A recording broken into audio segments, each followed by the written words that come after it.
Assalamualaikum warahmatullahi wabarakatuh. Perkenalkan, nama saya Siti Jahra dengan stambuk D101200074. Di sini saya akan mempresentasikan mengenai Undang-Undang Nomor 17 Tahun 2003 tentang Keuangan Negara. Baik, langsung saja yang pertama mengenai pengertian keuangan negara menurut Undang-Undang Nomor 17 Tahun 2003. Keuangan negara adalah semua hak dan kewajiban negara yang dapat dinilai dengan uang, serta segala sesuatu baik berupa uang maupun berupa barang yang dapat dijadikan milik negara berhubung dengan pelaksanaan hak dan kewajiban tersebut. Selanjutnya terdapat 9 ruang lingkup keuangan negara. Yang pertama, hak negara untuk memungut pajak, mengeluarkan dan mengedarkan uang, dan melakukan pinjaman. Yang kedua, kewajiban negara untuk menyelenggarakan tugas layanan umum pemerintahan negara dan membayar tagihan pihak ketiga. Yang ketiga, penerimaan negara.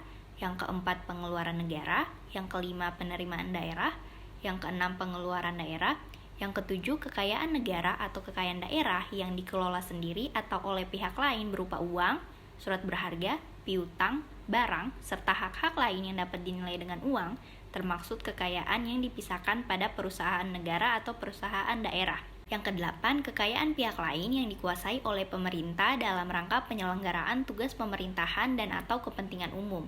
Dan yang terakhir, kekayaan pihak lain yang diperoleh dengan menggunakan fasilitas yang diberikan pemerintah. Dalam Undang-Undang Nomor 17 Tahun 2003 dijabarkan pendekatan yang digunakan dalam merumuskan pengertian keuangan negara. Yang pertama ada dari sisi objek, yang kedua dari sisi subjek, yang ketiga dari sisi proses, dan yang keempat dari sisi tujuan. Selanjutnya terdapat asas-asas umum pengelolaan keuangan negara. Dalam rangka mendukung terwujudnya good governance dalam penyelenggaraan negara, pengelolaan keuangan negara perlu diselenggarakan secara profesional, terbuka, dan bertanggung jawab sesuai dengan aturan pokok yang ditetapkan dalam Undang-Undang Dasar. Sesuai dengan amanat pasal 23C Undang-Undang Dasar 1945, Undang-Undang tentang Keuangan Negara perlu menjabarkan aturan pokok yang telah ditetapkan dalam Undang-Undang Dasar tersebut ke dalam asas-asas umum yang meliputi baik asas-asas yang telah dikenal lama dalam pengelolaan keuangan negara, seperti asas tahunan, asas universalitas, asas kesatuan, dan asas spesialitas. Penjelasan selanjutnya mengenai kekuasaan atas pengelolaan keuangan negara. Jadi, yang memiliki kekuasaan atas pengelolaan keuangan negara ialah Presiden selaku kepala pemerintahan. Kekuasaan tersebut meliputi kewenangan yang bersifat umum dan kewenangan yang bersifat khusus.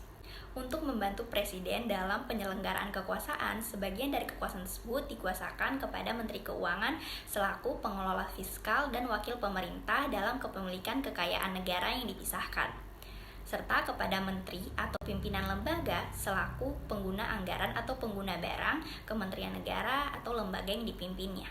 Prinsip ini perlu dilaksanakan secara konsisten agar terdapat kejelasan dalam pembagian wewenang dan tanggung jawab, terlaksananya mekanisme check and balance, serta untuk mendorong upaya peningkatan profesionalisme dalam penyelenggaraan tugas pemerintahan.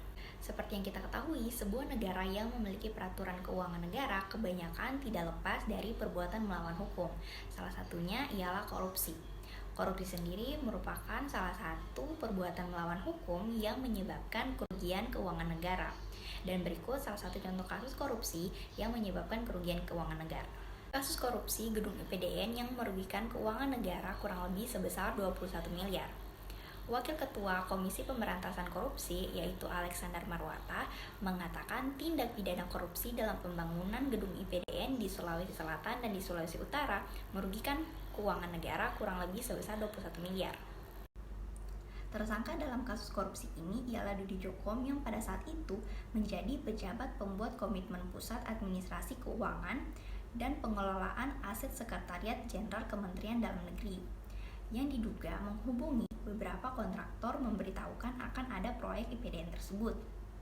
Akan tetapi, sebelum lelang dilakukan, telah disepakati pembagian pekerjaan, yaitu PT Waskita Karya untuk proyek IPDN di Sulawesi Selatan, sedangkan untuk PT Adikarya untuk proyek IPDN di Sulawesi Utara.